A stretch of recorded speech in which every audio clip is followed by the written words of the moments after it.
The People Forecast is a show presented by people with learning ability for other people and community.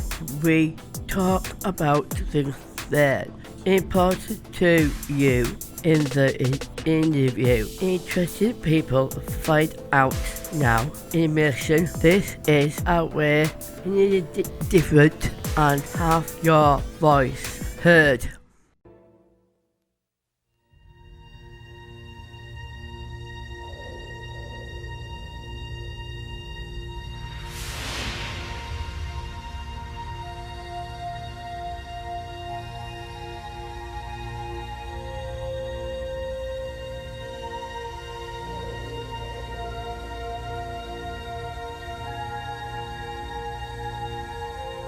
Space, the final frontier.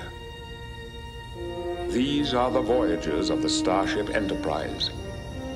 Its continuing mission to explore strange new worlds, to seek out new life and new civilizations, to boldly go where no one has gone before.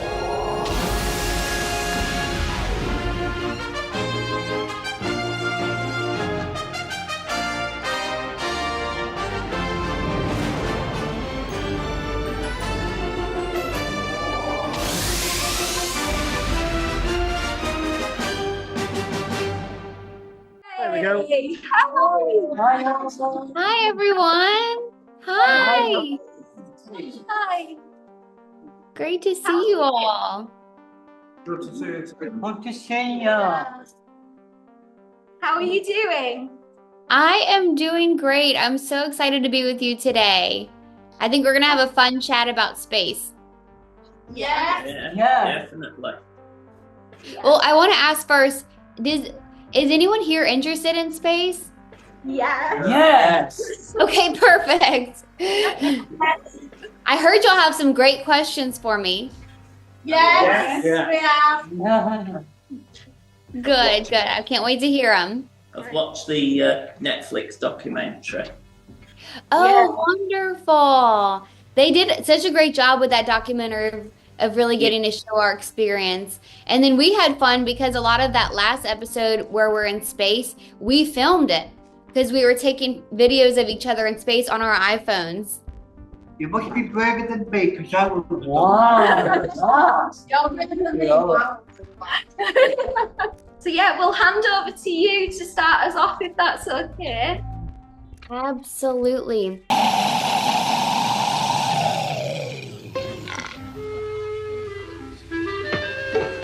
Hello, my baby. Hello, my honey. Hello, my ragtime gal. Send me a kiss by wire. Baby, my heart's on fire. If you refuse me, honey, you lose me. Then you'll be left alone. Oh, baby, telephone and tell me I'm your own. Check, please. Okay, first of all, I got to tell you, this is my favorite picture. This was right before we launched, and I'm like, yeah, let's go. But just to go through a little, like the background of my story. So I grew up in Louisiana in the United States, and I had a very happy childhood. But when I was 10 years old, I got the news that I had bone cancer in my leg. And when I heard the word cancer, I was so afraid because at that age, I didn't know that you could have cancer and be okay. And so I went to a hospital in Memphis called St. Jude, and I was there for a year. I received chemotherapy where you can see it made me lose my hair, but the hair grew back. And I also had surgery on my leg. So the cancer was in a bone in my leg, and they had to take out that bone and put a metal prosthesis inside of my leg. And I had to do a lot of physical therapy to relearn how to walk after that surgery. But my time at St. Jude, I just really fell in love with the hospital, and I wanted to help other kids with cancer.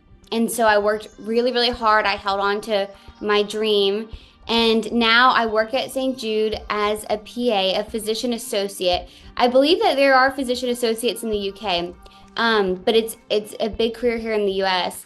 I take care of kids at St. Jude who are in the hospital with leukemia and lymphoma. And I have my dream job. And so I remember around the time this picture was taken, just thinking like, my life couldn't get any better. I have my dream job. But then there was another path in store for me. I got a phone call from St. Jude saying they wanted to talk to me about a unique opportunity. And what this was it was a fundraiser for St. Jude, but it was also a mission to space. And they picked me for this mission because I've done a lot of fundraising for the hospital over the years.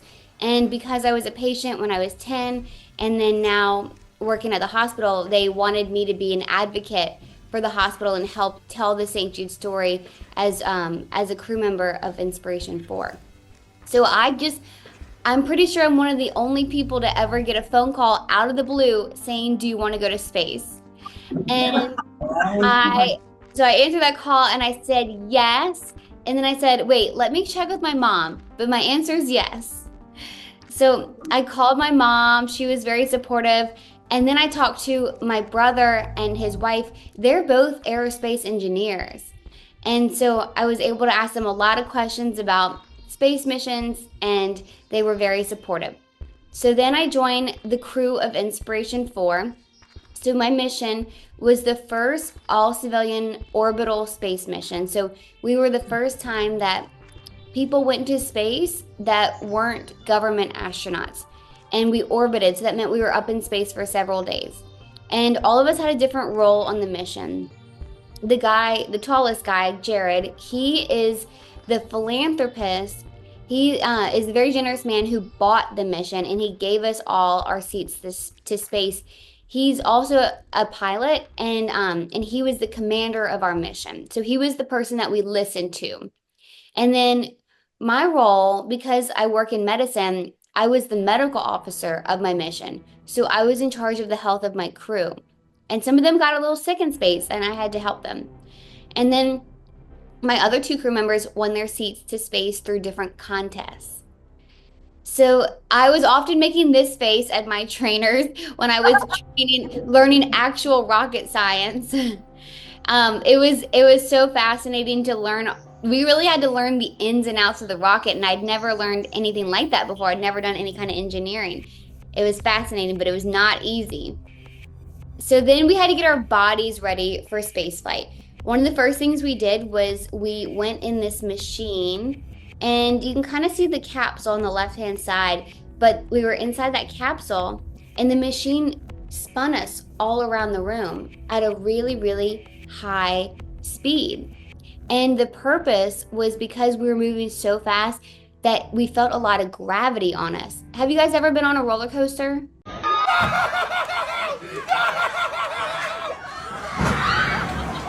Yes. Okay, you know when you're on a roller coaster and you feel like you're getting pushed back into your seat? Yes. Yeah. That's what it feels like to go to space, but even more pressure. And so this was a way, because we were moving so fast in this machine, we got to feel a lot of that gravity on us. And when we went to space, we had 4.5 times the normal amount of gravity that we have on Earth. We had that much gravity on our bodies. And then we went up in fighter jets to hit even higher speeds and higher G-forces. This is when I was able to experience 8 G's of force, which means 8 times the normal amount of gravity that we experience on Earth. And then we had to do an activity where they took away our oxygen, and we had to breathe without oxygen in the air, because in space there was a small chance that the oxygen levels would drop, and they wanted our body to know what that felt like so we could detect it. Then we got to float. So there's pretty much one way on Earth to float, and it's by taking a zero gravity airplane that flies in a certain way so that you can experience weightlessness. Wow. And we had to come together. We were all strangers before this mission. We needed to come together and really learn about each other, trust each other. So we did a crew bonding experience where we camped on a mountain, and we had to climb up this mountain. It took about almost 10 hours to climb the mountain. And then we camped for a couple nights in tents on the mountain. But that was just such a great way for us to learn about each other and come together and become close. So after 6 months of training, it was time to go to space. And this slide is really just to show how cool our spacesuits were. A spacesuit was also very heavy. It weighed about 25 pounds and like maybe 8 kilos. And it had an air conditioning system inside of it. And then this is a slide to show our home in space for 3 days. We were in a spaceship called Dragon, and you can see me on the right side of the screen, but it's not very big, is it? No. This whole thing you're seeing, that was our home in space for 3 days. But we had a little bit more room in space because we could float on the ceiling and we could float down in cargo. And here's a picture of launching to space. I don't know if you already know this, but it blew my mind when I found out.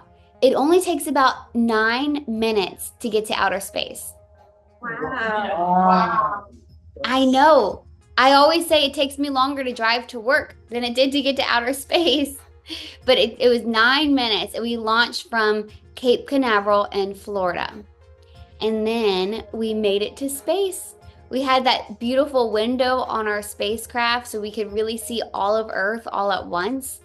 And we were moving so fast. We were moving at 17,500 miles an hour. And so it only took us about an hour and a half to get around the whole globe. And then I wanted to show some pictures that I took in space on my iPhone. So this is Australia. You can see how it's really like red. What we're looking at is some of the desert of Australia. Wow. And then because we were moving around the Earth so fast, we would be over Earth when it was daytime for about 45 minutes. And then the next 45 minutes, we were over Earth when it was nighttime. And so this is a sunset. You can see the colors of the sunset looked really similar to how we see sunsets on Earth when we look up and we see the sky is pink and orange. And this is what it looks like at night. This is actually a picture of the US at night. And all those different yellow lights initially kind of looks like they're stars, but actually since we're looking at the planet, those are city lights. So all those yellow clusters of lights, those are lights from buildings. It was so beautiful. I love seeing the Earth at night. This is a picture of the Pacific Ocean, but I like this picture because you can see the really, really bright blue that's on the edge of Earth. That's the atmosphere. So that's what surrounds our planet and keeps us safe from space. And then what were we doing in space for 3 days? So a lot of what we were doing was research. In this picture, I'm taking a picture of my eyeball with an ultrasound because we were looking at the size and the shape of the eye in that zero gravity environment. Wow. Here's a picture of me and my crew. You might notice I'm upside down. So in space, being upside down feels exactly the same as being right side up. So I was always like, why would I be right side up? I'm just going to be upside down. And what did we eat in space? So we actually ate a lot of pizza. Do y'all like pizza? Yes. Yes. I do too. So when we got to pick what we wanted to bring to space, I actually picked pizza. And so I ate a lot of pizza. And now I'm going to show a video of demonstrating eating space pizza. A lot of what I've been eating in space is cold pizza. I went with a white pizza with onions, peppers, and jalapenos, and it's delicious. And I've been playing with it a lot too. Like, not very good. You run it over without hands. Oh, wow. It's floating away. Yay. It was harder than it looked.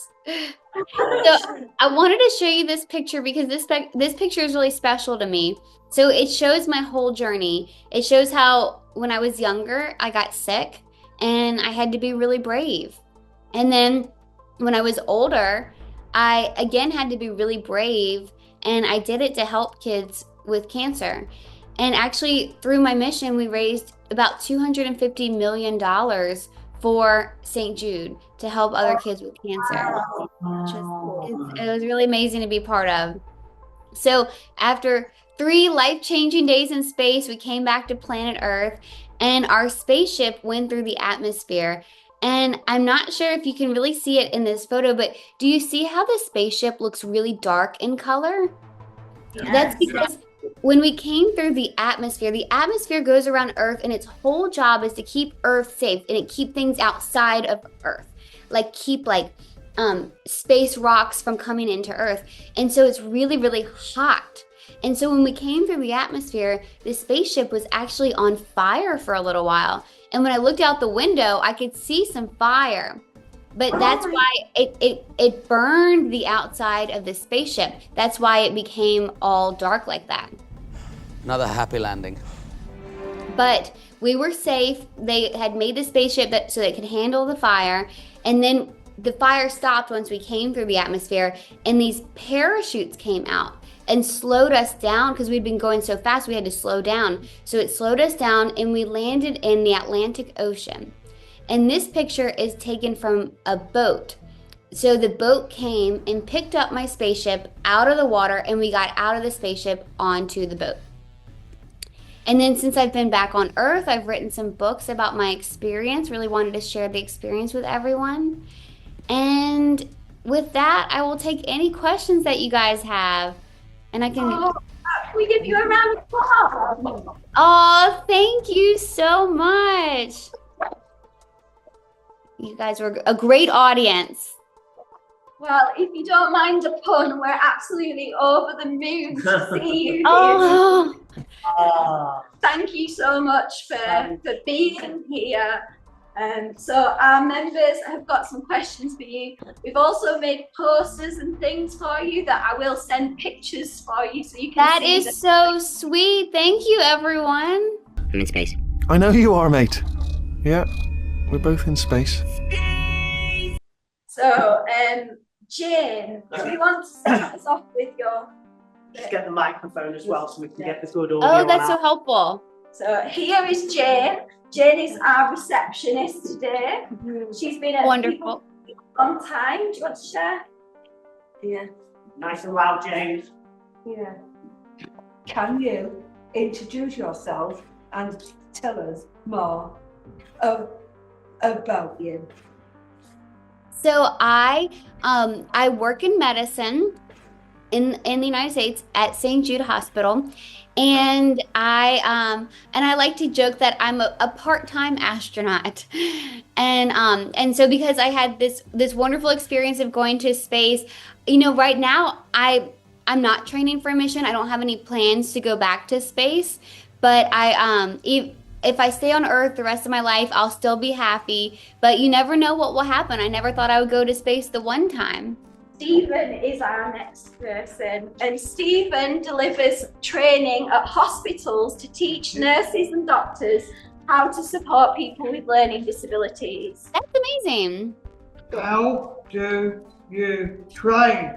So it was a lot of physical training, so getting our bodies ready. My body is ready. And we did that by experiencing all that gravity, and then also by experiencing the zero gravity. So in space, everything floats. We were going to float the entire time we were up there. And so we had to learn what that felt like. And so that was a really important part of training. It was the physical training, but also it was a lot of mental preparations. We had times in the classroom where our teachers would teach us about space and about the rockets. And then I'm glad that you asked that, because one thing I didn't mention was we actually spent a lot of time practicing. So we were in a simulator of our spacecraft. Basically, it was a model of our spacecraft. It looked exactly the same as what we were in space. And we would practice everything about going to space. We would practice launching. We would practice eating our meals. We even practiced sleeping in there. And then while we were practicing everything going right, our space trainers would send us problems that we had to work through together so that we were prepared for any problem that could happen in space. Wow. So the next question is from Oliver. Stephen, pass the mic So, to your left and round. Oliver is one of our members who does our social media, and he's also on our podcast. Hi, my name's Oliver. I got a question. How was being on a spaceship as someone with disability? Did this give you any extra challenges? I'm so glad that you asked that. So having the metal prosthesis inside of my leg, I do have some limitations. I can't run, I can't jump, I can't bend my knee as much as other people, and that leg is weaker, and so it gets tired and it gives me pain. And so I actually had more trouble with training than I did when I was in space. So climbing the mountain was tough for me because I'd never done anything like that. And because my leg can hurt and get weaker easier, that was something that I had to work towards. I was really trying to do some exercises before I went on the mountain, but I was really, really nervous for that mountain climb because I didn't want anything bad to happen to my leg. And the metal inside of my leg has broken twice, where I've had to have more surgeries. And so I was worried that something might happen and I didn't want to have any more surgeries. So that was something I had to overcome physically, but also I had to really push past a lot of fears that I had. And then when I was sitting in the spacecraft simulator, so I was in this model of our spacecraft when we were practicing going to space, the launch.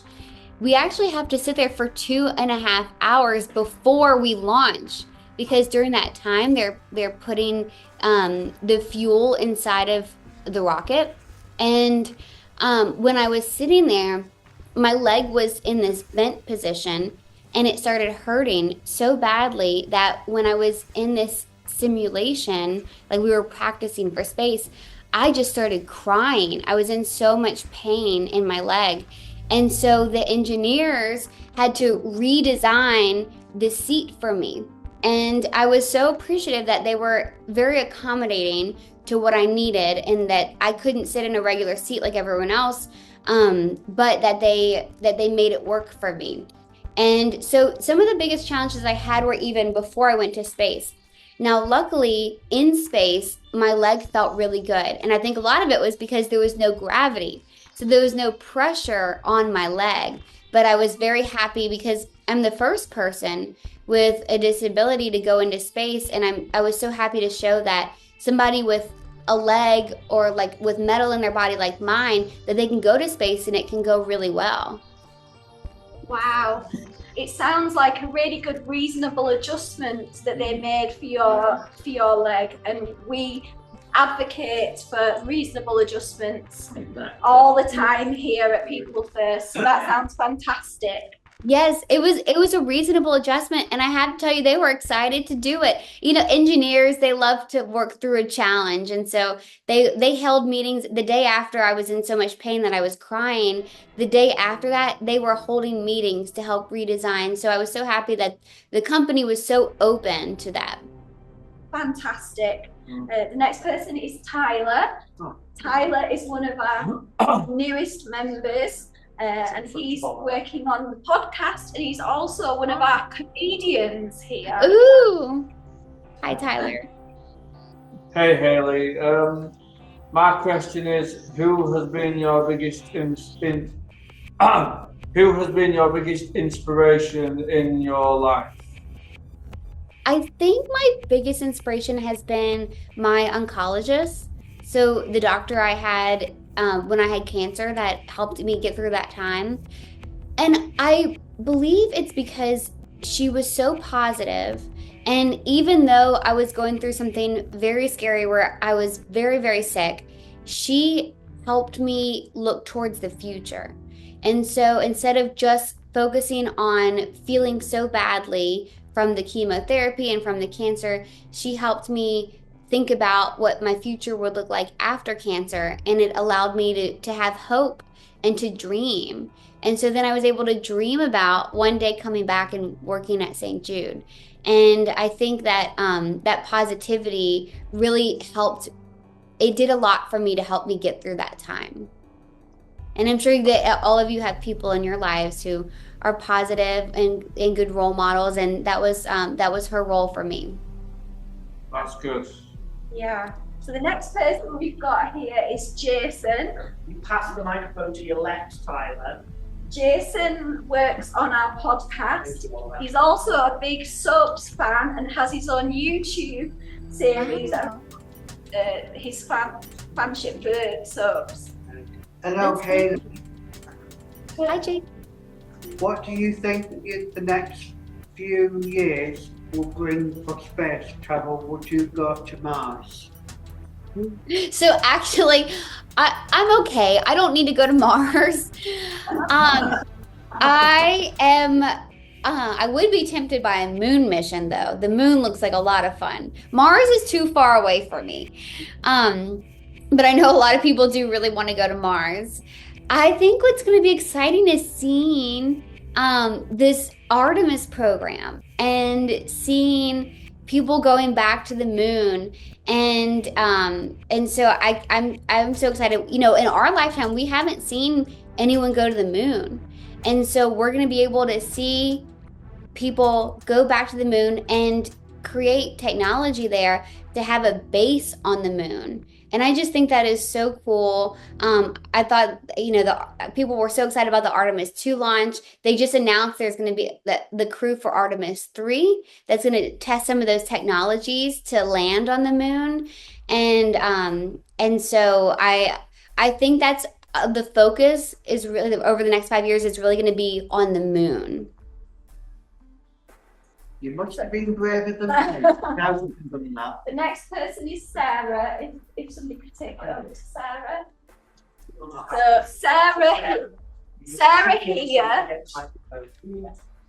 Sarah here works on the same the same presentations at hospitals. She works on talking mats, which helps people understand and make decisions about their lives using images if they can't verbalize what they want out of life or what they want in a medical situation. That's amazing work, Sarah. What was food like in space? So with that feeling of being without gravity, it feels like ultimate freedom. Like it feels like you can do anything. I could be upside down. I could do flips in the air. And I would do that. I would do flip after flip after flip in the air. And then it felt like we were all kids again because we were just having so much fun. We were throwing food at each other and catching it like and to feel like you could do anything without gravity, it kind of felt like when you're in a pool and you float, except there was no pressure on your body of water. And so it was amazing to feel zero gravity. I loved it. I miss it. But also to look at the planet, it is life-changing and it really changes your perspective. For me, it made me feel so much more connected with everyone else on Earth. Just thinking that we're all on this beautiful planet together. And when you look at Earth from space, you're looking at these big land masses. You're seeing all this land and you don't see borders. It just really feels like we're all on this together. Thank you. Thank you. Tegan. So Tegan here is one of our new members and she recently organised a trip to see some rescued horses, which was really lovely. Oh, that sounds so neat. Hi, Tegan. You did. Well done. Right, Tegan. What did space teach you about Earth? Yeah, what did space teach you about Earth? So it really Well, it made me grateful in a lot of ways for the gravity that we have on Earth. So we all are in gravity all the time and don't even notice it, but it helps keep things from floating away. So in space, things were always trying to float away from me. I'd have to hold on to things at all time, otherwise it would just float off. But also it showed me how beautiful and how precious our planet is. And when you look at Earth from space, it's truly the most beautiful thing I've ever seen. And so it made me want to do everything I can to take good care of Earth and also to just really treasure and appreciate Earth.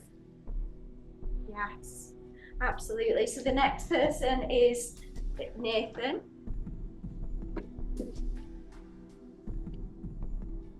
Nathan here has done a presentation about you so that all of us could learn what you've done in your life, and it was fantastic. And he's done such Nathan. a good job. And he works as our treasurer here as well. So, oh, wow. What was your favorite part of going to space? I love that. So when I was in space, we were able to have a live call with my St. Jude patients, so with kids who are fighting cancer, and we had this live call with them, and they were able to ask us questions, and we gave them a tour of our spacecraft. But it was just a really special moment because I was able to bring them into space with me and also share that if I can do this, they can do this. And it's a message of hope. And I would love to share the same message with you today, that just, what you've been through, what you go through, it doesn't always have to define you. That truly the sky is not the limit for you and for your dreams. And you're capable of more than you can even imagine. I never could have imagined that I would ever do something like this in my life. And it taught me so much about really having hope, because even when you're going through really tough times, there are going to be so much better days, and better days than you can even imagine. Oh, thank you all. And the next one is Tyler again. Yes. Wait for the microphone, Tyler. Oh. Oliver's coming, bringing it to you. Right. You agree with that, Oliver? Fair enough. Tyler. So my next question was going to be about Artemis 2, but you've already pretty much answered it. So You asked about where she watched it. where did you watch Artemis 2? Oh, so actually I was at work at the hospital, so I watched it with a patient. And it was so exciting to watch it live. Did any of you watch it? I think we all watched it in the office. We watched it in the Oh, office. perfect. Well, and then whenever Artemis 2 came back to Earth, I got married in April. And Wow. we had our rehearsal dinner and during the Artemis 2 splashdown. And so we pulled it up on a TV and we watched it at my wedding rehearsal dinner. Oh, wow. We couldn't miss it. It was also special because some of the people at my wedding are engineers for SpaceX. There were some astronauts there, and so we had to watch it. That's good. Further question as well for you. Considering there's a film called Disclosure Day coming out soon, do you believe that aliens are out there? I have to see this movie. I do think there's other life out there. Our universe is so massive. We've only explored just a tiny, tiny fraction of it. And so I think just the odds are there's got to be something else out there. But, we don't have any proof of that. I will say, in space, my crew member, Jared, he pulled a prank on us. A lot of people know a lot about Jared, but they don't know he's really funny and he's quite a prankster. And so he brought a toy alien to space. He didn't tell any of us that. And then the first time we go into the cupola, he doesn't say anything. All of a sudden, he takes out the alien and he just lets it float up there. So, you know, we're looking at Earth, we're amazed, and then we look over, there's an alien. Oh, brilliant. So It was great. Luke. So Luke is one of our somebody pass that on. So Luke is one of our podcast presenters. He's been here for several years now, and he does lots of great work here as an advocate. Wonderful. I love hearing the introductions of everyone. It's so helpful. Thank you. What would you like your legacy to be after this mission? That is such a deep question. I love that.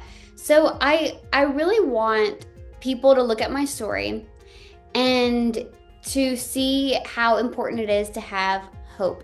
That in life, everyone goes through tough times. Everyone has their thing that they have to go through. My thing was I had cancer as a child. But everyone has something that they have to overcome. And I want people to look at my story and see that having tough experiences, that it doesn't have to stop you. It doesn't have to limit you.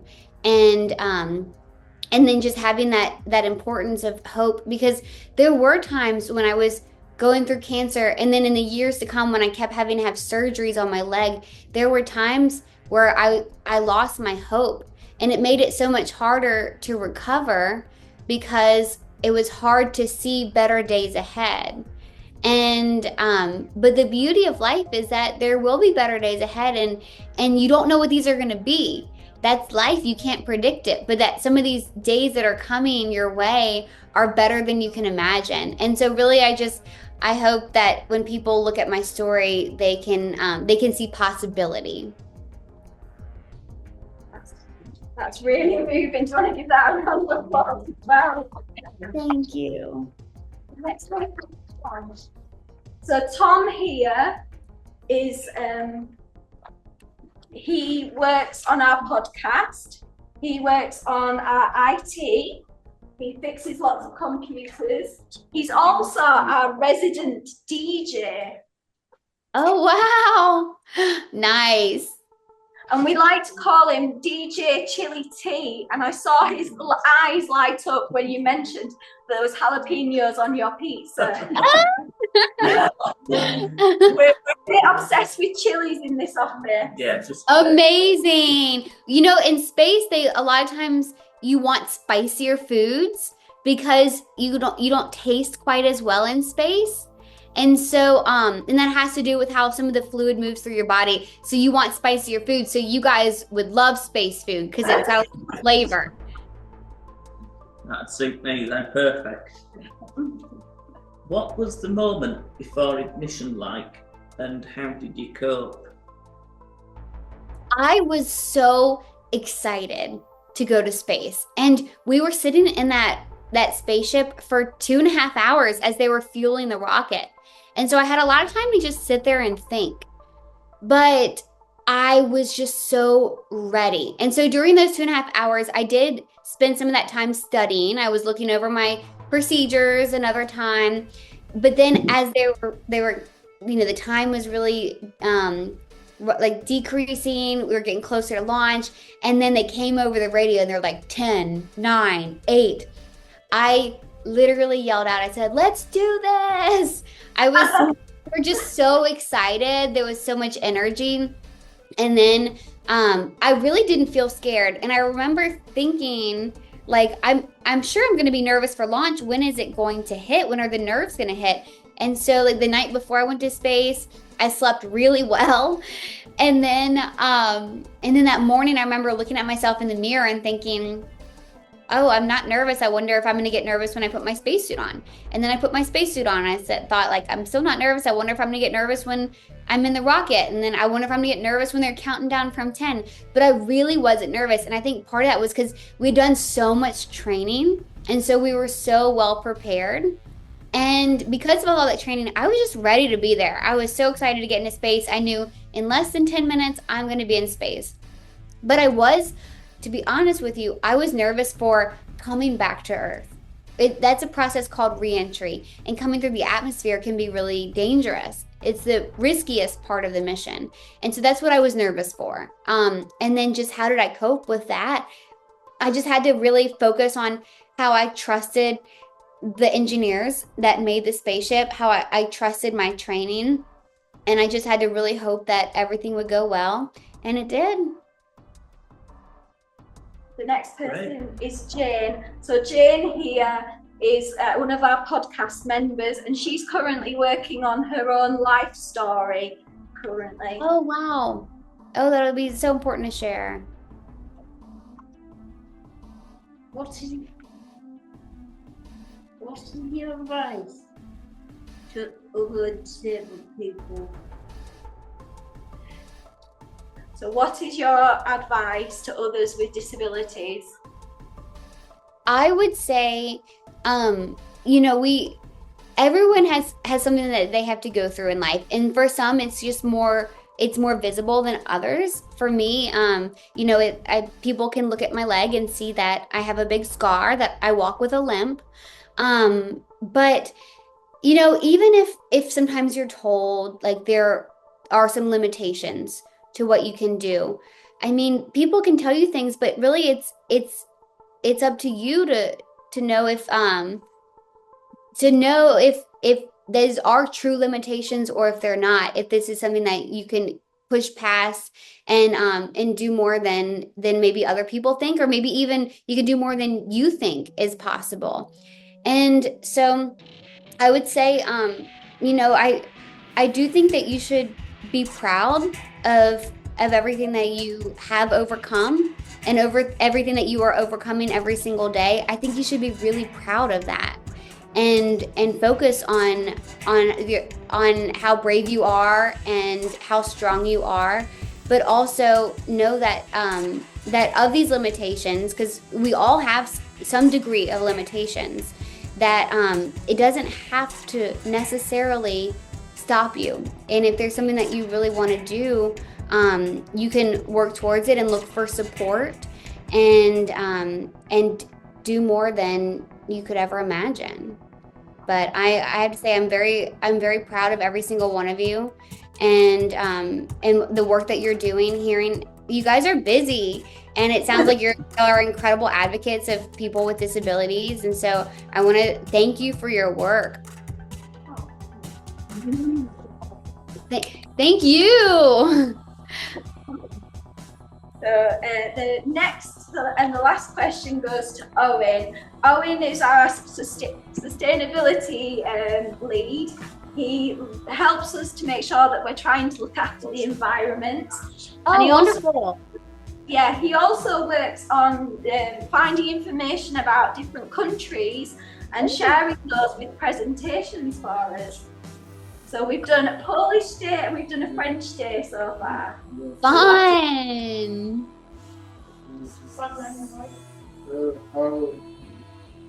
What is done when you're coming back to England? So where are you going next in life? Where are you going next in life?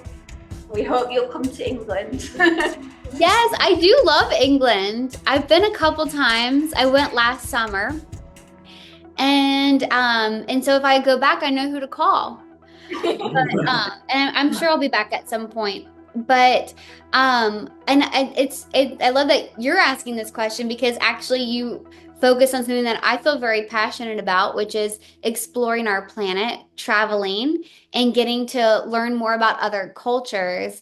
And so since I've been back on Earth, I've always been a big traveler, but I've been traveling even more because especially seeing different parts of the Earth from space, it's inspired me to go even more places and see our beautiful planet from down here.